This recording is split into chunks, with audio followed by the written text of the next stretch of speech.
नमस्कार। स्वागत है आपका इंडिया गेट टीवी पर। मैं हूं अजय सेतिया। मित्रों, यूपी के मुख्यमंत्री योगी आदित्यनाथ ने नोएडा के भूमाफिया गुंडे श्रीकांत त्यागी पर कार्रवाई करके एक बड़ा संदेश दिया है। यह बड़ा संदेश इसलिए है क्योंकि उसे भारतीय जनता पार्टी का नेता बताया जा रहा है।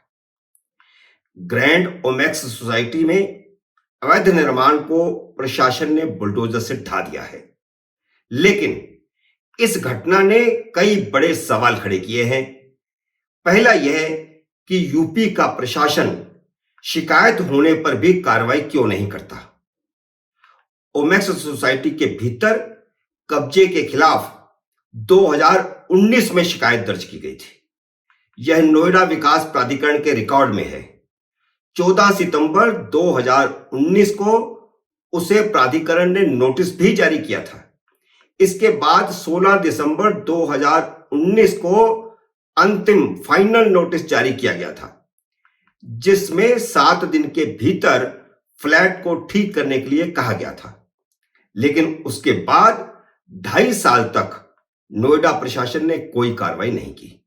इसके बाद उसने सोसाइटी के ग्राउंड पर ही कब्जा करना शुरू कर दिया। भाजपा ने पल्ला झाड़ा है कि वह उसका सदस्य नहीं है, लेकिन मुख्यमंत्री योगी आदित्यनाथ ने यह पता करवाने को कहा है कि उसे भाजपा में किसने शामिल करवाया था। लेकिन वह यह तो पता करवाएं कि उसे उत्तर प्रदेश किसान सेल का सह संयोजक किसने बनवाया था। यह कोई छोटी मोटी पोस्ट नहीं है। वह 2018 में किसान सेल की प्रदेश इकाई का सह संयोजक बन गया था और उसके पद की घोषणा बाकायदा राष्ट्रीय कार्यालय से हुई थी। इसी पोस्ट के बूते वह अपनी कार पर भाजपा का झंडा लगाता था और अपनी सोसाइटी में सबको धमकाता था। शिकायत के बावजूद नोएडा प्रशासन ने 2 साल तक उस पर कोई कार्रवाई नहीं की। सोसाइटी में उसकी गुंडागर्दी की शुरुआत यहीं से शुरू हुई। प्रशासन ने उसके अवैध निर्माण के खिलाफ कोई कार्रवाई नहीं करके सोसाइटी के भीतर उसकी दहशत पैदा करने में मदद की। क्या योगी आदित्यनाथ नोएडा अथॉरिटी के उन अधिकारियों पर कोई कार्रवाई की है या करेंगे, जिन्होंने समय रहते संपोले का फन कुचलने की बजाय भाजपा का झंडा देखकर चुप्पी साध ली थी। भाजपा ने पल्ला झाड़ा है कि नोएडा का गुंडा श्रीकांत त्यागी उसका नेता नहीं है, उसका सदस्य ही नहीं है।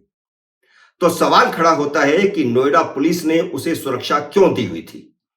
6 पुलिस अधिकारी और गन्नर उसकी सुरक्षा में कैसे लगे हुए थे। सीएम योगी ने अब जरूर गृह विभाग से इस मामले में रिपोर्ट तलब की है। उसे गाजियाबाद के सिक्योरिटी तब मिली थी जब ऋतु महेश्वरी वहां की डीएम थी। पड़ताल करवानी चाहिए कि डीएम ने पैसे लेकर सिक्योरिटी दी या किसी नेता के कहने पर सिक्योरिटी दी। किसी भी व्यक्ति को सिक्योरिटी के कड़े नियम हैं, उनका पालन क्यों नहीं हुआ। वह अपनी कार पर भाजपा का झंडा लगाकर घूम रहा था। यूपी और उत्तराखंड में कई माफिया गिरोहों के सरगना अपनी कारों पर भाजपा के झंडे लगाकर घूम रहे हैं। कारों पर काले शीशे लगे हुए हैं। पुलिस इन पर किसके इशारे पर कार्रवाई नहीं करती। भाजपा या कांग्रेस या किसी भी राजनीतिक दल का झंडा लगाने की कोई नियम इजाजत नहीं देते। वैसे नियमानुसार किसी राजनीतिक दल का झंडा किसी वाहन पर लग नहीं सकता। इस घटना से प्राइवेट वाहनों के लिए वीआईपी नंबर बेचने की सरकार की पॉलिसी पर भी सवाल खड़े होते हैं। सोसाइटी के लोगों ने बताया है कि उसके पास अनेक बड़ी कारों का काफिला है, जिनमें ज्यादातर गाड़ियों पर 0001 या अन्य सिंगल डिजिट के नंबर लगे हुए हैं। सरकार गुंडों को वीआईपी नंबर बेचकर समाज में उनकी दहशत पैदा करने में मदद कर रही है। प्रधानमंत्री नरेंद्र मोदी ने गाड़ियों पर लाल बत्ती लगाना बैन करके वीआईपी कल्चर को पूरे देश में खत्म करने का बड़ा कदम उठाया था, लेकिन ट्रांसपोर्ट विभाग की इस नंबर प्लेट पॉलिसी ने गुंडों और माफियाओं को वीआईपी बना दिया है। राजनीतिक वीआईपी खत्म हो गए, लेकिन ये गुंडे और माफिया पैसे के बल पर वीआईपी बन गए। बड़ी कारें और उस पर वीआईपी नंबर देखकर किसी पुलिस अधिकारी की उसे रोकने की हिम्मत तक नहीं होती। अगर कोई पुलिस अधिकारी रोकने की हिम्मत भी करता है तो कार में बैठे ये गुंडे उसे ट्रांसफर करवाने की धमकी देते हैं या पैसों से खरीद लेते हैं और काले शीशे के भीतर काले कारनामे होते रहते हैं। इन कारों के भीतर क्या हो रहा है इसका भी सुराग नहीं मिलता। क्या प्रधानमंत्री ट्रांसपोर्ट मंत्रालय को हिदायत देंगे कि वह फर्जी वीआईपी कल्चर बंद करे और सिंगल और डबल डिजिट के नंबर सिर्फ सरकारी वाहनों या वैधानिक पदों पर तैनात लोगों को ही अलॉट किया जाए? जो तस्वीरें सामने आई हैं उससे जाहिर होता है कि श्रीकांत त्यागी को उत्तर प्रदेश के मौजूदा उप मुख्यमंत्री केशव प्रसाद मौर्य और समाजवादी पार्टी में शामिल हो चुके स्वामी प्रसाद मौर्य का समर्थन हासिल था। स्वामी प्रसाद मौर्य जब बसपा से भाजपा में आए थे तो वही उसे अपने साथ भाजपा में लाए थे। बाहर से आने वाले नेताओं के साथ आने वाले गुंडे भारतीय जनता पार्टी के लिए मुसीबत बनते जा रहे हैं। श्रीकांत त्यागी की इन दोनों नेताओं के अलावा भाजपा अध्यक्ष जेपी नड्डा के साथ भी फोटो वायरल हुई है। क्या यह राजनीतिक दलों के नेताओं के लिए सबक नहीं है कि वे किसी को खुश करने के लिए उनके साथ तब तक फोटो न खिंचवाएं जब तक वे खुद उन्हें जानते ना हो? घटना के बाद नोएडा पुलिस कमिश्नर आलोक सिंह ने थाना फेज 2 के प्रभारी सुजीत उपाध्याय को सस्पेंड कर दिया है। श्रीकांत त्यागी के खिलाफ गैंगस्टर एक्ट के तहत कार्रवाई भी होगी, उसकी संपत्ति भी कुर्क की जाएगी। लेकिन यह सब कुछ तब हुआ जब मुख्यमंत्री ने कड़ी कार्रवाई के आदेश दिए, वरना एक दिन पहले तक पुलिस सोसाइटी में जाकर वहां के वासियों को धमकाने का काम कर रही थी। पुलिस की नाक के नीचे श्रीकांत त्यागी के 15 गुंडे सोसाइटी में घुस गए, जबकि इस घटना का वीडियो वायरल होने और मुख्यमंत्री के निर्देशों के बाद सोसाइटी में सुरक्षाकर्मी लगाए गए थे। जब खबरें लगातार टीवी चैनलों पर आने लगी तो सिक्योरिटी पर लगाए गए प्रभारी इंस्पेक्टर, सब इंस्पेक्टर और 4 कांस्टेबल को निलंबित किया गया है।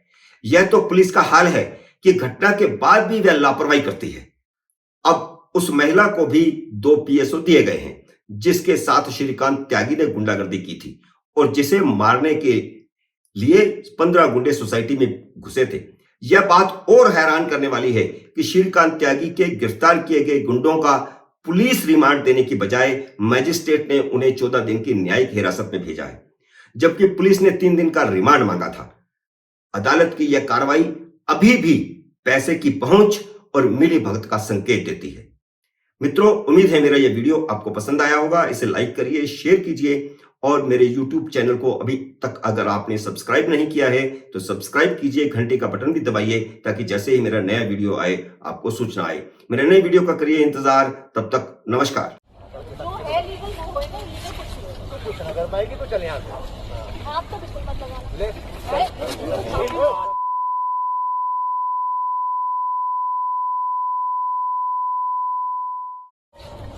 अपनी लैंग्वेज देख चले। कल नहीं है तो उसको बात करने की जानता हूँ तेरी हैसियत में। ओ प्लीज, हाँ शट अप। ये पेड़ यहाँ अगर किसी ने हिलाए ना क्या होगा? नहीं लग सकते जब इलीगल है। सब इलीगल काम करने हैं तो जाके बेचेंगे वहाँ पे करो, यहाँ नहीं अलाउड है सोसाइटी में। ओमैक्स की जमीन है, तुमने खरीदी है? ओमैक्स की है तो जो लीगल हो ना बुला के लिए उसे दिखा देंगे। हाँ तो बस ठीक है, चल निकल यहाँ से।